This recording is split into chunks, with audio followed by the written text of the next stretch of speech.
Bueno, pues buenas tardes a todos y bienvenidos al segundo día de estas jornadas sobre aplicación de nuevas tecnologías a la formación en ciencias de la salud, que desde la Universidad Pública de Navarra hemos organizado. Gracias a todos los que participasteis ayer y bienvenidos a los que os incorporáis hoy. Si el día de ayer lo dedicábamos a explorar todas las posibilidades que la realidad virtual y la realidad aumentada nos ofrecen a la hora de enriquecer y dotar de contenido a las clases, hoy está dedicada a otra herramienta, la gamificación o juegos serios. Para ello contamos con dos aproximaciones al tema.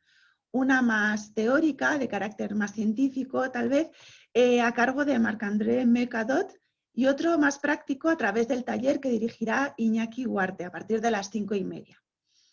Bueno, el primer ponente es investigador en la Universidad de Montreal. Esta universidad colabora con la UPNA en el proyecto denominado Curious Game, que desarrolla un juego serio para la valoración enfermera del deterioro cardiorrespiratorio en pacientes hospitalizados. En este proyecto colaboran también universidades de Bélgica y de Francia. De nuevo os recuerdo la dinámica. En principio serán 10 minutos finales los que dejaremos para plantearle las preguntas que vayáis enviando a Marc-André durante su intervención.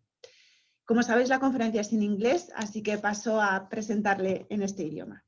Marc-André, thank you very much for accepting our invitation. And I'm going to introduce you to our attendees, okay? So Marc-André Maheu Cadotte is doctoral candidate in nursing science at the University of Montreal and fellow of the Funds of Research of Quebec Health Area. He's currently conducting his research at the Montreal Heart Institute Research Center. His researches are about the problems experienced by patients with cardiovascular diseases, the clinical practice of nursing working in cardiovascular care, and the development and the evaluation of online interventions. During his doctoral studies, he's focused on development and evaluation of a serious game on improving nurses' recognition of acute heart failure signs in hospitalized patients. Today, he's going to present his study, Effectiveness of Serious Games and Impact of Design Elements on Engagement and Educational Outcomes in Healthcare Professionals. So I leave you with Marc-André, and I'll see you all of you at the end of his lecture. Thank you so much, Marc-André. Thank you. I'm just going to share.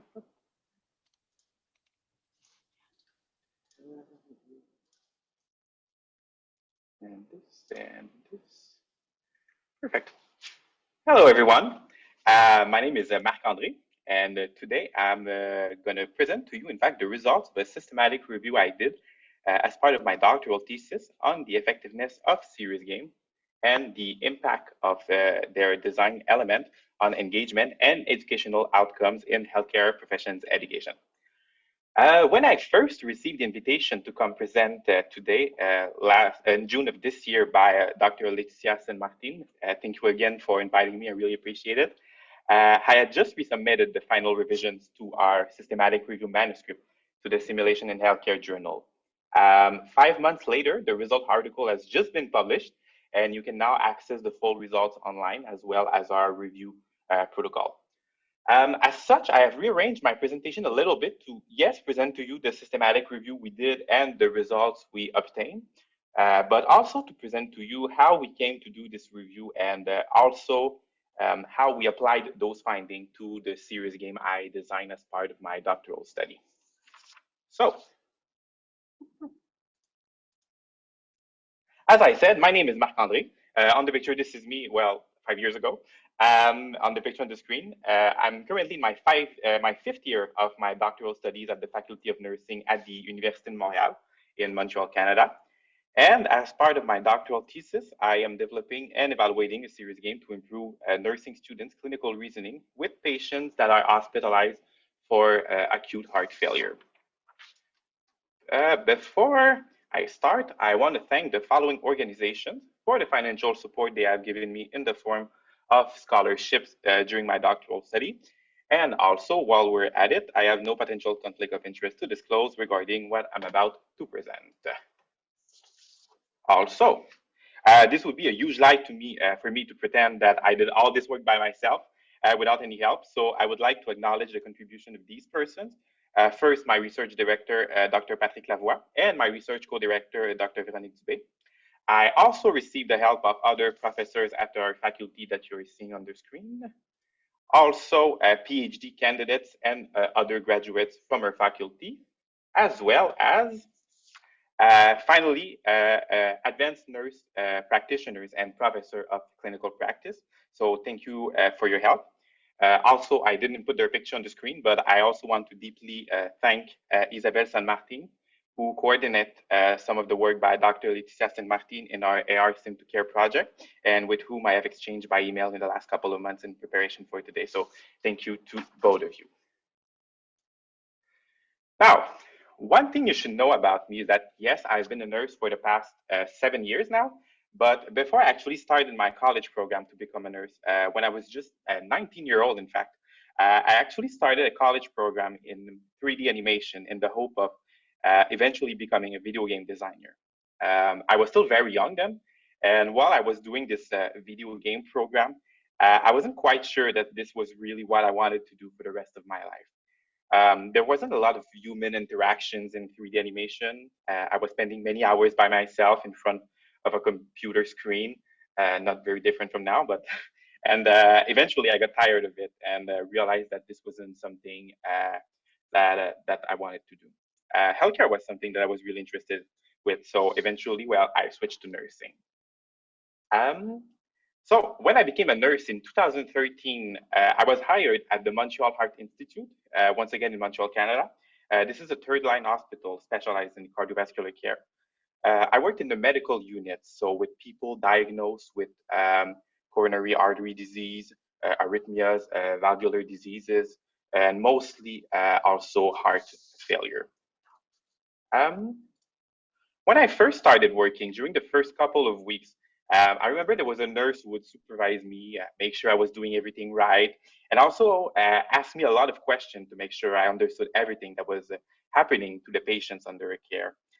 She would ask me questions like, why does this patient exhibit this symptom? Why are we giving this treatment to the patient? Why are we getting such a lab result? What does it mean? Or why do we fear the occurrence of certain complications in this patient? What should we look for? As I was just starting, it felt to me like a lot of questions, and questions to which I did not always have an answer.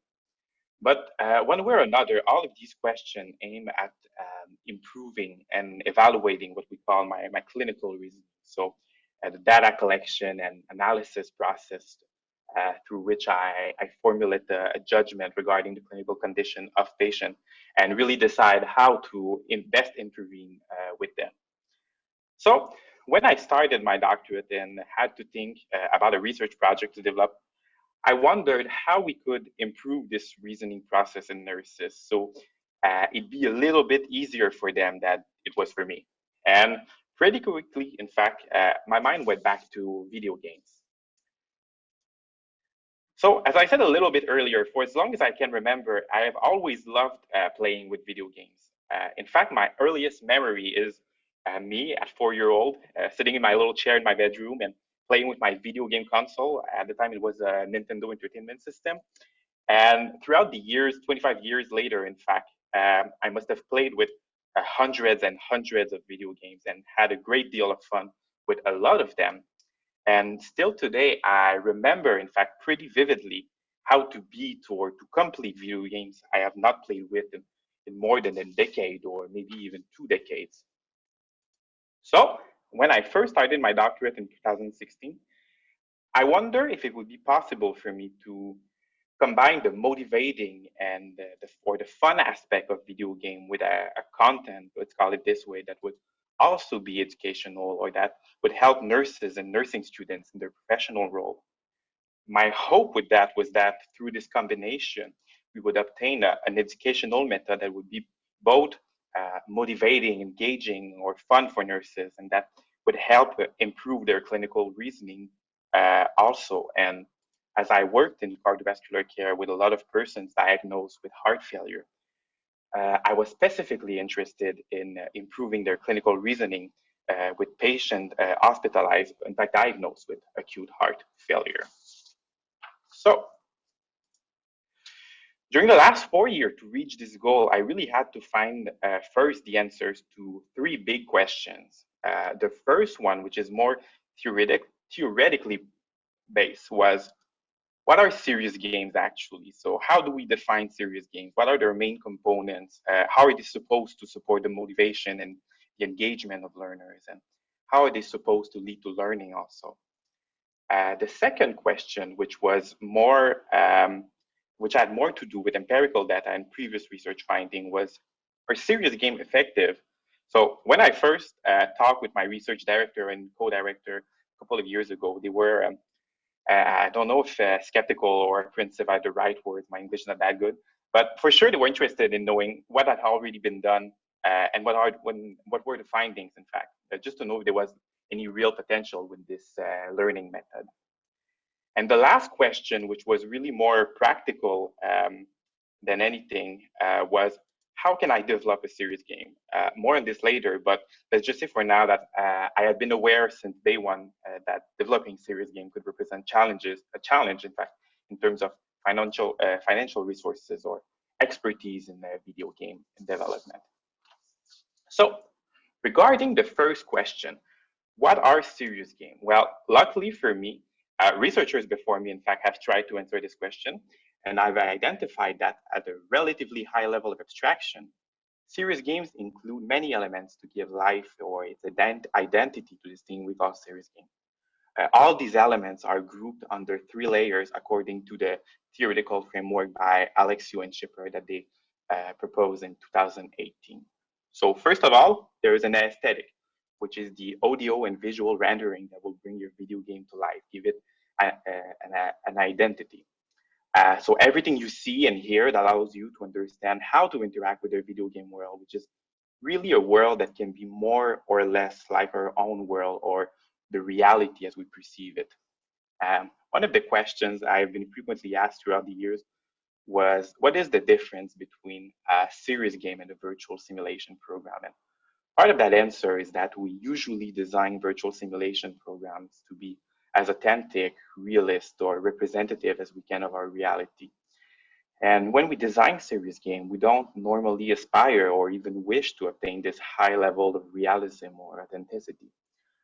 Rather, we use our creative fiber in order to create an imaginary world that will pique the curiosity of learners and allow them to forget, at least in part, their daily life or their obligation. I have read something one day during my doctorate comprehensive exam, and I was never able, in fact, to find that source again, which has been bugging me ever since. But it said something like, a game ceases to be a game the moment we just ask those who participate in to just do the exact same thing that they would do in their daily life.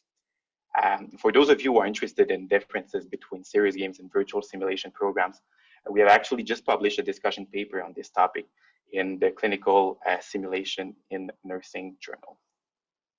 Then, the second layer, a serious game, in fact, actually include what is called a narrative. So the narrative promotes the suspension of users' disbelief, that is their acceptance of the imaginary world of these serious games, as well as their emotional engagement with it. We'll talk about objectives in a couple of seconds, but let's just say for now that the narrative allows the objectives or what the users will have to do inside the serious games to be integrated within a coherent whole. The complexity of the narrative can vary widely from simple and not very detailed to complex and rich. There are usually three elements that compose a narrative. So first, you have a protagonist, or the perspective through which you will interact with the virtual world of the serious game. Second, this world is going to be populated to a greater or lesser degree with secondary characters or figures that are controlled by the game and who can guide you, encourage you, or even to represent obstacles in your interactions with this virtual world. And third, I keep talking about interactions, but who says interaction therefore says that you must have, in fact, some form of freedom to interact with this virtual world. You are not passive, but are an active member of this world. Narrative events are the situations that arise in games and mark the evolution of the protagonists, secondary characters, or even the virtual imaginary world of the serious game as a whole. Narrative events will usually motivate the learners to progress inside the game and discover the rest of it and of the narrative. And in addition, the learner may observe the impact he has on the in-game world as his actions will influence the unfolding of narrative events.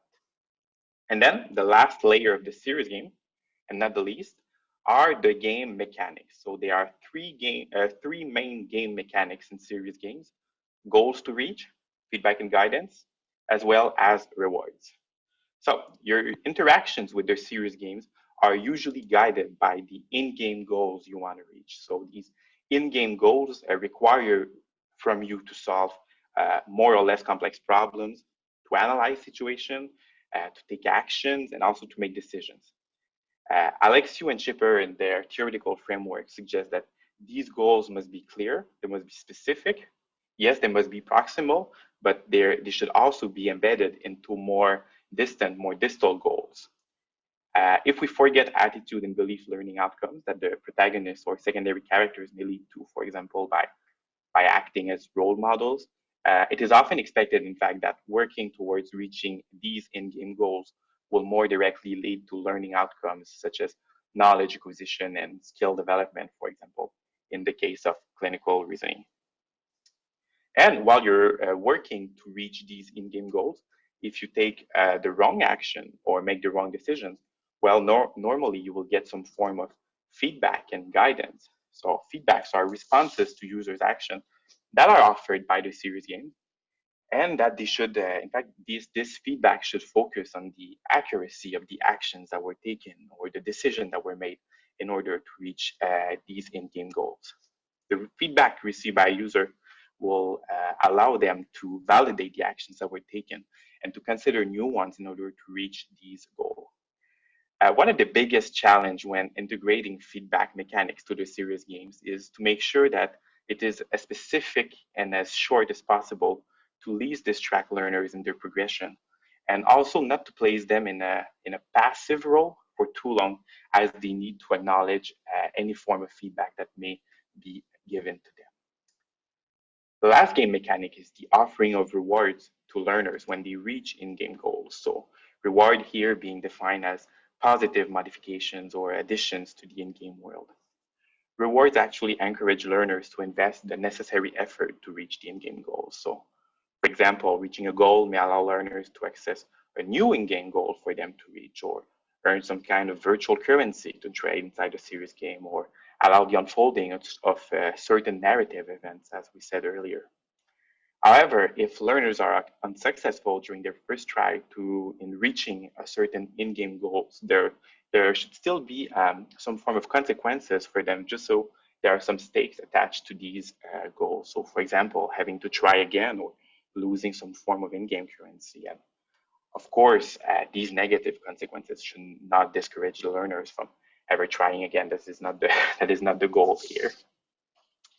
So there we have it, the three layers that, according to Alexiou and Schipper, in their theoretical framework, when combined together, form what we call a serious game. So we have an aesthetic, which is the audiovisual rendering, the narrative, which include a protagonist, secondary or non-playable characters, as well as narrative events, and finally, game mechanics, which include the in-game goals learners are trying to reach, the feedback and guidance that is given to them to help them reach these in-game goals, and the rewards that are given to them if they are successful in doing so. These layers can constitute what we call a serious game. Now, according to the theoretical framework by Alexiou and Schipper, once again, engagement and intrinsic motivation are two distinct variables of the gaming or the learning experience that will moderate the level of learning outcome that we might expect them to get from the serious game. So in other words, learners that are highly engaged and motivated by the serious games should learn more by playing with it than learners who are not very engaged or motivated by it. We talked a little bit at the beginning of the presentation about intrinsic motivation. That is the desire to realize an activity simply because we find it fun, amusing, or entertaining. So if you're not doing anything, and you feel the need to do it, not because you feel obligated to do it, nor because you might expect to get something from it. That is what we call usually intrinsic motivation. Aside from intrinsic motivation, Alexiou and Chipper also describe something they refer to as engagement. So for them, engagement is conceptualized as two-dimensional. There's a cognitive dimension and also an emotional one. And for them, cognitive engagement refers to the learner's attention to the serious game or their focus to what is going on at the screen. Often when learners express a high degree of cognitive engagement, they tend to forget their surroundings or even temporarily, at least, the time even. And the other dimension is an emotional one. So emotional engagement, which refers in fact to the user's emotional reaction when he plays this with the serious game. So for example, joy, stress, surprise, happiness. And in the same way then for intrinsic motivation, Alexiou and Chipper suggest that the higher the level of cognitive engagement or attention, and the higher the level of emotional engagement or emotional reactions to the serious game, then the more we might expect learners to learn from their gameplay experience. So now that we have answered the first question regarding what are serious games and how do they work, the next question that I had to find an answer to was, are serious games effective? Which coincidentally also has to do with the original title of this presentation. So what we have just seen is a theoretical proposition, but do we actually have empirical data to back it up? Now, no need to lie to you, but I'm not the first person ever to actually think about answering the questions, are serious game effective, through a systematic review or other knowledge synthesis methods. Actually, before I started this project, and also while I was doing it, there are two other systematic reviews, in fact, very similar to mine that were published.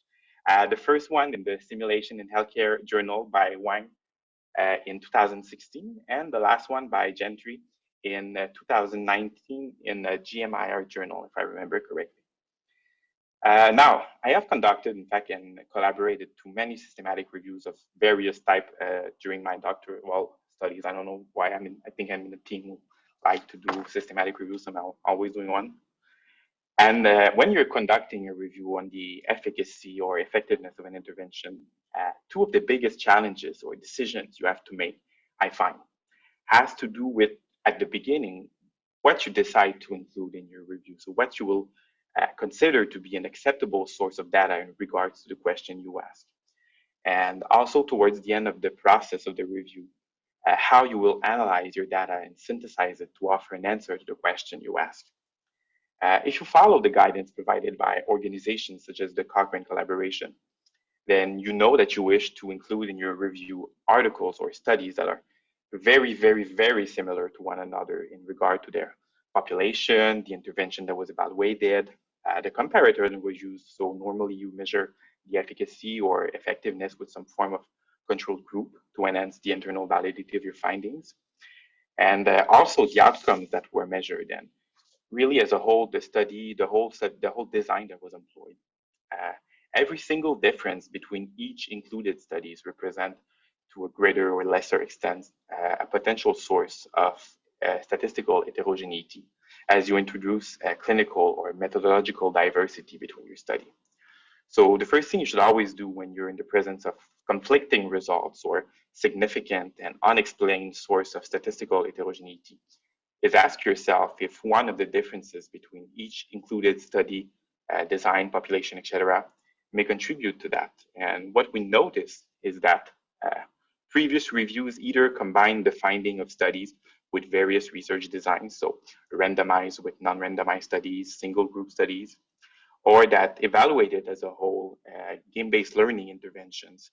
So interventions that are not only serious games, but can also only include some element of it. So often we call this gamification or gamified intervention.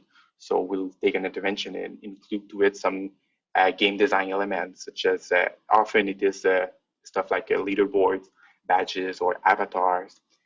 And these studies would also include commercial games, so games that were not designed with an educational purpose in mind, but were still used that way by researchers. And we really believe that these elements may have generated statistical heterogeneity and may maybe have led to the conflicting results that were seen when the data were analyzed. And second, it is important to keep in mind that not all serious games are identical to one another, as not all video games that come out every year are the exact same copy than the other ones that came out before, even if sometimes you feel like it. As such, some serious games are probably more effective than others in regard to their ability to support engagement, motivation, or lead to learning outcomes also. And we were very curious about that aspect specifically. And that's why we were also interested to know if researchers reported data, either quantitative or qualitative, anything, on the impact of serious game design elements on learning outcome and also secondarily on engagement and motivation. So our objectives, there were two main objectives to this review. So the first one was to synthesize evidence from experimental studies regarding the efficacy of serious games in healthcare profession education.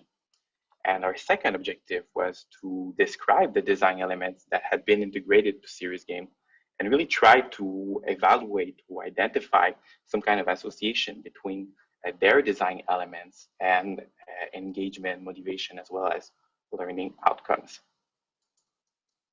So we performed a systematic review based on the Cochrane method. We prospectively registered and review and published the protocol in open access for further transparency in the BMG Open Journal. In our review, we only included experimental work, so randomized trials conducted among healthcare professionals or students and published up to April 2019, which is the date when we last updated our literature search. All steps of this review were performed in paired and independently as recommended by Cochrane. This is a partial list of all the data that we extracted from all included studies and that are going to be presented to you today. And there are four main parts to our result.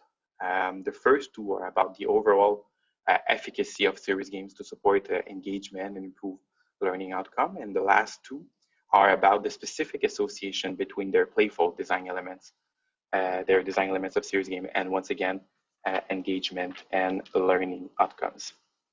So regarding the efficacy of serious game and engagement, we looked at both cognitive and emotional engagement. So what I was just describing earlier, the attention of users and their emotional reactions to the serious game. But we also look at what we called behavioral engagement. So the frequency and duration of serious game use compared to the comparator to the other intervention used, the one used by the control group. Engagement is a very large term. Sometimes authors will often describe it even by saying it's an umbrella term. And we believe that cognitive and emotional engagement were, yes, important part, but that looking at the actual behavior of users while the learners while using the serious game was really important also. And so that's for that. And regarding learning outcomes, we used the Kirkpatrick model of training outcomes and looked at outcomes such as knowledge acquisition, confidence improvement, skill development, cognitive and procedural skills, attitudes change, and also a behavior change in clinical practice. We use meta-analysis method, so quantitative method, to evaluate their efficacy on each of these outcomes when we had enough data to do so. Regarding the potential impact of the design elements of this serious game, we weren't sure exactly what we were going to find in included studies. So really here, we really extracted every piece of information in each study regarding learners' appreciation of every single elements in the serious games that were evaluated. We mostly synthesized these data narratively, and when possible, we use quantitative method also to summarize the data. So there are 37 studies that were included in this review, and I believe that 28 or 29 of them reported enough data to be included in the meta-analysis. The median publication year was 2017, which makes us think that the popularity of serious games have exploded in the last 3 years. Most studies were conducted among healthcare students and also in the medical profession. And also most researchers compared the efficacy of serious games to other types of e-learning interventions. Unfortunately, in more than 80% of included studies, we judge them to be at high or unclear risk of bias due to methodological flaws or ambiguities that could have affected the internal validity of their results. And only what we notice is that only 16% of included studies authors had published a protocol or registered their study in a trial registry. As such, for the remaining 84%, we cannot rule out entirely that outcomes may have been selectively reported in favor of positive ones. Regarding the series games that were evaluated, most were accessible only on a traditional computer, although we observed a trend towards handheld devices, so tablets and smartphones, and also multi-platforming in the last 3 years. Clinical topics addressed by these games were pretty diverse, CPR being the most frequent, and regarding the theoretical underpinning of the series games that were evaluated. So based on which learning theory, model, or framework the series game was designed. We only had information on this in a little bit more than 25% of included studies for the quarter, and no theoretical perspective emerged as more frequent than another one. Regarding the actual efficacy results, first, the efficacy of series game on behavioral engagement, so the time spent with the series game compared to the other intervention, the comparator intervention. In 6 studies, we had enough results to propose a meta-analysis on this topic. And what we found really is that there is a trend towards higher behavioral engagement while using the series game compared to the comparator intervention. So most of the time it was other type of e-learning intervention, or in one study was also virtual simulation. So there's a trend toward series game being more effective. Unfortunately, this did not reach statistical significance. Now, regarding experiential engagement, we had results coming from 11 studies. So what you see in the table here in green is where the results were statistically significant in favor of series game. In red, when it was statistically significant in favor of the comparator intervention. The type of comparator intervention are listed at the top of the table. And in yellow is when we had non-significant differences between the two, and the minus sign indicate that it was for the comparator, and the plus sign it was in favor of the series game. So authors in their evaluation of the appreciation or the experiential engagement of learners with the series game, they contrasted aspects such as enjoyment, satisfaction, or usability. And as you can see on the table, the results vary greatly. However, most of the time, non-significant differences were found. On the good side, it means that series games are not worse than other intervention for these aspects. But on the other side, it does not appear to be significantly better most of the time also. So this table is in the result article if you want to refer to it later. Now, regarding the efficacy of series games on learning outcomes, and also, once again, the learning time with the intervention. We present here a synthesis of our overall results, and the detailed results are presented in the article. So we found results favoring series games, significantly favoring series games only for confidence improvement. And as you can see here, most of the time it was non-significant differences between series game and the comparator intervention used, which most of the time was another type of e-learning intervention. And other than being non-significant, you can also notice that most of the standardized mean difference we found were either small or negligible between the two groups. Also, as I said a couple of minutes ago, all of these findings are subject to high or unclear risk of bias in included studies. There was also still a significant statistical heterogeneity that could not be explained by the various subgroup and sensitivity analysis that we conducted. So when you interpret these findings, you must have these, you must be cautious. Now, regarding the potential impact of their design elements, I present to you data on the, I just present to you, in fact, data on two elements that came out more frequently. So narrative events, some kind of storyline, and also a multiplayer gameplay, which is something that we have not talked about yet, but while we were doing this review, it's something that came out pretty often, the inclusion of peers or colleagues while playing with the game. So first, regarding the integration of narrative events, as I said earlier, most authors integrate narrative events to their series game to contextualize the challenges, give them meaning, and foster curiosity in learners. However, in studies, what we found is that authors report that learners frequently feel distracted right now by the integration of narrative or narrative event in the series game. Although they still report that it helps them feeling more immersed in the game. So really here, more research are needed on how to successfully integrate a narrative and narrative event to series game to support learners' engagement and intrinsic motivation without distracting them from the learning outcomes. And the other element that came up more frequently was the impact of a multiplayer gameplay on the experience. So whether the series game was played with peer or colleagues. Authors often justified the multiplayer component of their series game by stating that it allowed the reception of further feedback by learners.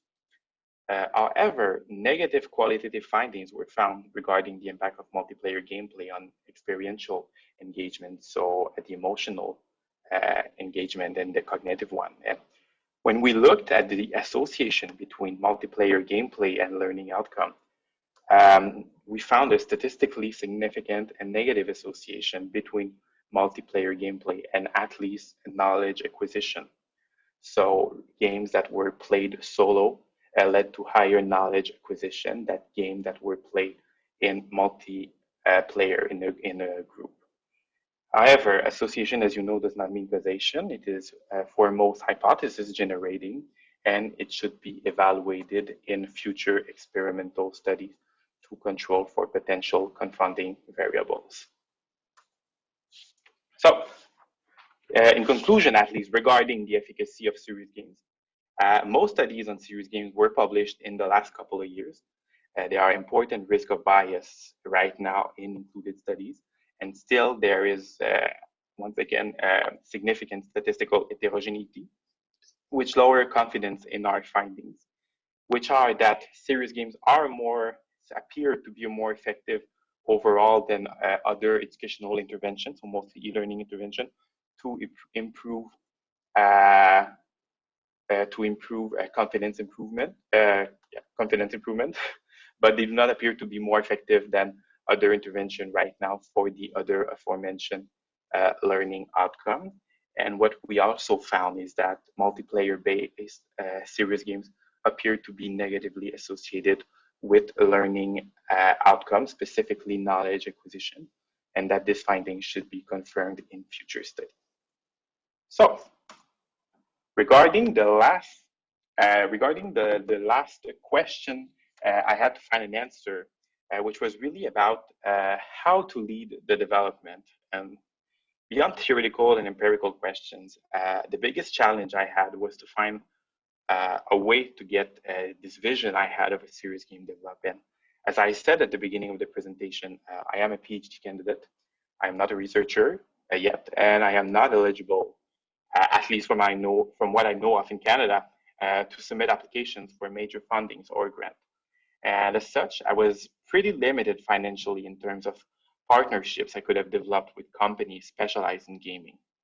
I actually contacted about a dozen companies in Canada, the United States, and Europe to try to find someone who would want to collaborate in this project and maybe invest some resources in it too. Unfortunately, to develop an original product and have a partnership with a company, I found that I still had to invest tens of thousands, if not hundreds of thousands of dollars to start the development. Or else some companies were willing to sell to us a license for us to use one of their already pre-existing product in our research, but we still had to pay thousands of dollars. And to me, most products that were labeled as serious game did not correspond to the vision I had of it or how it was described in theoretical frameworks such as the one I introduced you to at the beginning of the presentation. For me, most of the time it was in the realm of virtual simulation programs or maybe gamified virtual simulation programs, which are not bad in themselves at all, but it's just not the vision that I had in mind, what I wanted to do in my doctoral thesis. So in the June of this year, this is pretty much how I looked at home, in fact, trying to find a solution to get this project done and the series game I had in mind developed. At that point, I had pretty much done everything I could before starting the programming. I had made what we call a storyboard. So I had drawn and described everything on paper, well, on the computer program, in fact, about what I wanted the game to feel like, the elements that I wanted included, how the user interface would look like. Also, I had developed and validated the clinical content that were to be included in the game. So I had the chance to collaborate with the 3 advanced nurse practitioners in cardiology and another professor in a faculty who is an expert on heart failure to validate the accuracy and the clarity of the content. And I'm truly grateful for their help. And there we have their pictures and names again. They truly deserve it. Still, I was stuck with my programming problem. But however, and this is the moment in the presentation when we go full circle, if you remember at the beginning, it's been about 30 minutes, so you should still remember it. I had actually studied in video game design almost a decade ago, very briefly before transitioning to nursing. And to be perfectly honest, I didn't thought there was much that was still left in me from this very brief experience. Well, I was wrong. And it turns out that I remembered a lot more from it than what I thought. So in my despair last June, I turned to my last resort, which was to actually program all of it by myself. The reason I didn't want to do it by myself at first was that I thought it was going to be too hard for me to do alone, too long, and that it would distract me from what I was told really mattered, so the research and empirical part of my doctorate. Luckily for me, I had a research director that truly believed in me, or at least he told me he believed in me. I hope he truly did, and told me at one point to just go for it, or else our options were starting to get pretty limited. So a decade ago, I was briefly introduced to a game editor, so a software that is specialized in game design called Game Maker Studio. And as I've said at the beginning, and I'll repeat it, I have no affiliation with the company, and that it develops Game Maker Studio, and this is in no way sponsored by them. At almost 10 p.m. a weeknight, I remember last June, I actually started the development. And in the end, it took me about 3 months to program a first prototype that was used in my doctoral research. So about 30 hours a week for a grand total of about 360 hours just to program the game, all by myself in front of my own computer at home. It took me about 2 to 3 weeks to feel comfortable using the game editor. And regarding what it cost me, I have no problem saying it out loud. It cost me about $200 to get a license to use this game editor and to be able to export the game on Windows and Mac operating systems. And also about $250 in rights to use certain graphical elements, sounds, and music. Although I had to invest quite sometimes and a little bit of money from my own pocket, at least for now, it allowed me to have really total control on how I wanted it to look and feel like. I was able to actually freely experiment with some stuff to get an idea on what felt better during the development. The game is not publicly available for now, as we are still doing a first evaluation of it with a few participants, but still, I will show you a video of the first 5 minutes when you first open the game, so right until the end of level 1. And as I was saying, this is a first prototype of the game. We are currently collecting quantitative and qualitative data to help us improve it and better understand how it actually works. So I'm going to turn on the video to conclude the presentation. And as a bonus, you'll probably have a brief commentary track by myself also in the background while you're watching. So I don't know if it's going to be pretty loud or not, so just be careful if you're using headphones.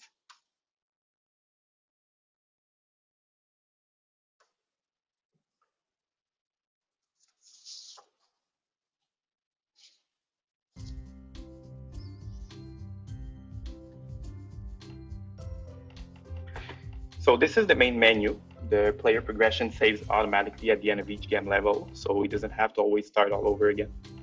This is just to show you that you can turn on or off the music or the sound effect as you wish. I don't know if you can hear the music or even if you can hear me right now, if the music is too loud or no, but this is the loading screen.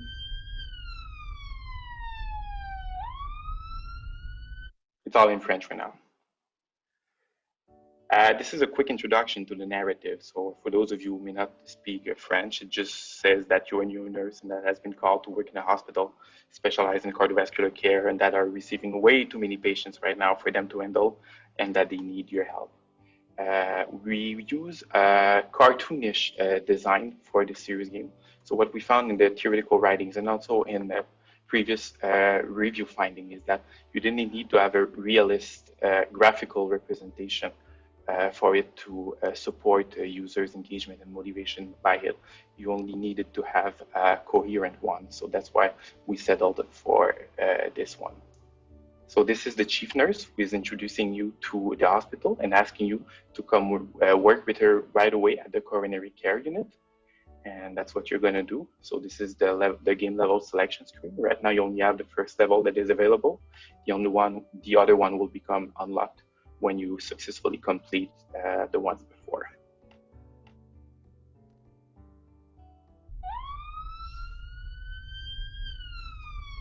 So some of the elements, such as the ability to turn on or off the music and the sound effect, the autosave feature, were also findings we found in previous research, and that users express their preference for such features. So that's why we integrated them. This is a quick tutorial that only comes at the beginning of the first level to quickly explain to the player how to play. So what it's telling them is that they need to find the relationship between two highlighted elements on the grid. And for that, they have to use the other elements that's on the grid. So they have to trace lines.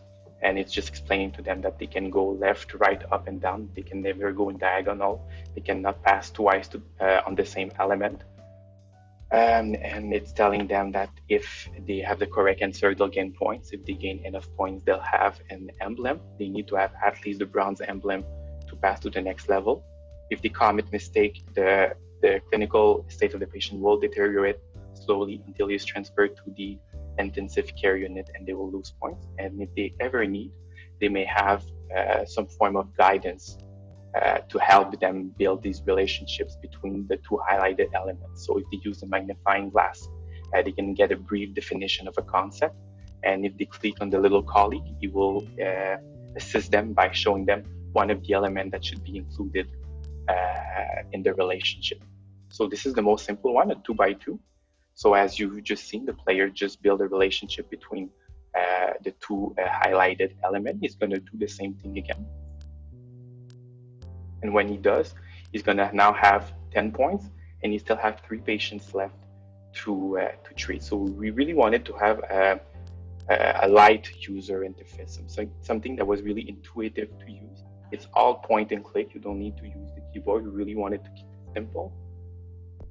Here, the player does not know the definition of certain concepts. We use a magnifying glass and the nurse tell him a quick definition. We also really tried to keep the text short. This is another thing that came up in previous research, that users do not like to read long pages of text. So we really tried to keep it a sentence or 2 max.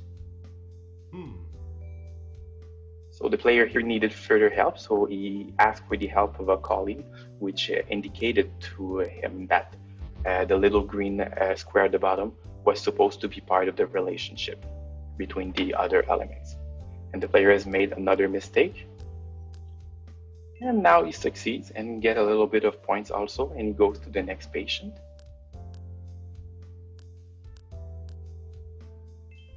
And this is actually the last grid of the first level. So the player used the help of a colleague once again. And he asked for the clarification to an element. And then he's going to build the relationship between the two highlighted elements. It's all written in French, but it's all elements that have to do with acute heart failure. And yes, so the user need to explain how an element of acute heart failure is related to another one.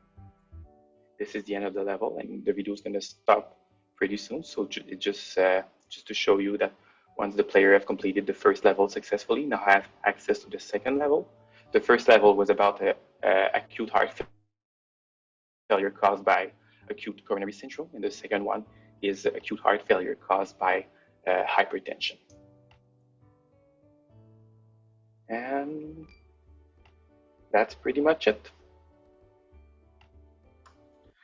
So thank you everyone for your time. If you have any question, you may contact me. My email address is right at the bottom of the screen. I usually check my email at least 10 times a day. So if you ever want to write to me and ask questions or need further information, do not hesitate. And as I've told you, all of the paper I referred to in this presentation are now published. So you may also access them online. Thank you. Well, thank you so much, Marc-André, for your conference and showing the results of your study. It was very interesting.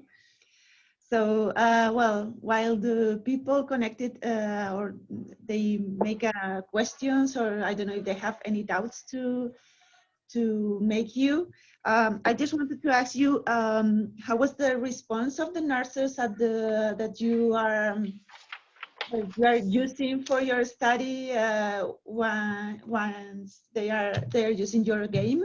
How's the response? Yes, so actually we're still in the process of recruiting participants and collecting the data. So we're collecting both quantitative and qualitative data. Quantitative data on their engagement, their intrinsic motivation, and their clinical reasoning. And also we are conducting a semi-structured individual interviews with some participants also. We have completed data for 13 participants now for the quantitative component and 9 participants for the qualitative one. We are not done with the analysis, so this is all really preliminary. But what we're seeing right now is a positive response. The serious game, this one is rated pretty high in terms of engagement and motivation. But it's really in the qualitative interview I find that we get the more rich findings. People were really, I don't know how to say it. People first, they told us that they really appreciated the graphical aspect of it. So to be perfectly honest with you, when I distributed the game, I started to get doubts. I was like, oh, well, it looks great, but maybe a participant will find that it looks too childish or too cartoonish. And in fact, yes, people told us that it looked pretty cartoonish and maybe even a little bit childish. It reminded them of video games that they used to play when they were younger. But they didn't tell us this as a negative, as something negative. On the contrary, they told us that it helped them feel less stress and it helped ease the learning experience. So for them, it was less stressful. And the other major findings that we have right now for the qualitative one, and as I said, it's all preliminary because I'm not done with the analysis, but it's that we recruited nursing students as part of this project, and the students were really, really good on this topic. And while we were interviewing, most of them told us that they never use any form of hints or they never use a magnifying glass because they knew the answer. And most students did not even realize that the patient was slowly deteriorating while they were making mistakes because they were telling us that barely made any mistakes. So one of our issues at the beginning was, is it going to be too hard for them? How do we know for sure that is the correct level of challenge? We had included the professor of this class in our development team for her to look at the content and tell us her opinion. She told us that she wasn't quite sure if it was too hard for them, but on the contrary, at the end, we found that maybe it was a little bit too easy for them. So yes. Okay, I see. Well, I also have a doubt for you. The system or the program that you use for doing the game, is it very complicated? Do you need to have knowledge of programmation or things like this? To be perfectly honest, you need to have some basis, I believe. The one I use, Game Maker Studio, is just one of many game editors that you may find online.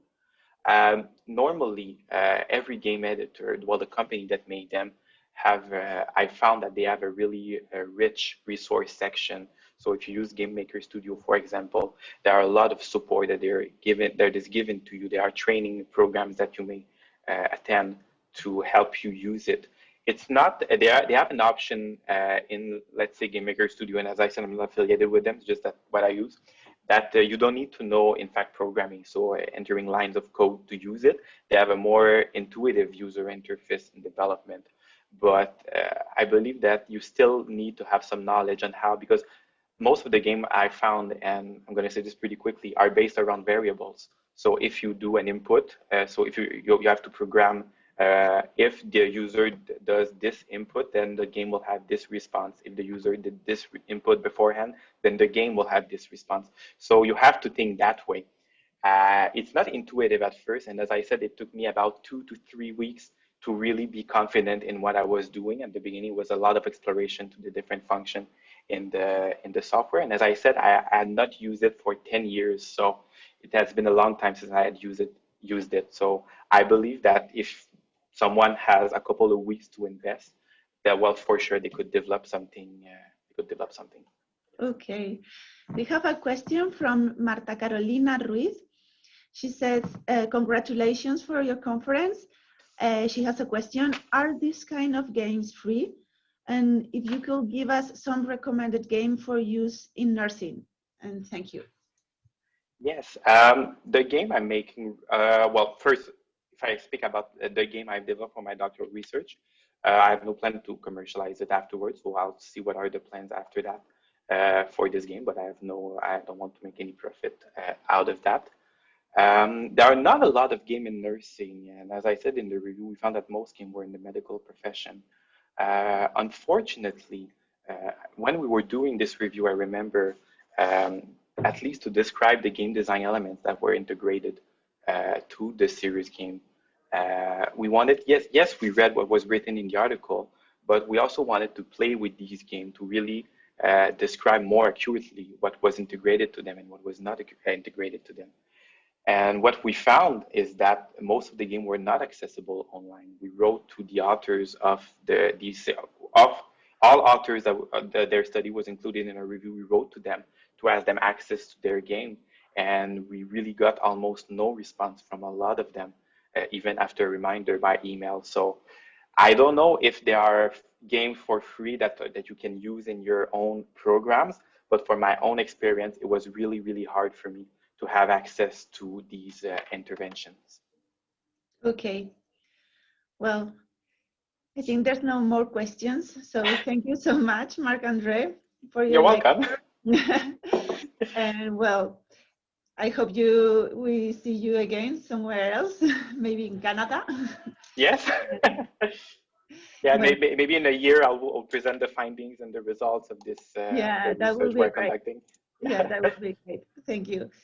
Y bueno, al resto, a los participantes, tenemos ahora una pausa de media hora y a las 5:30 volveremos con el taller con Iñaki Huarte.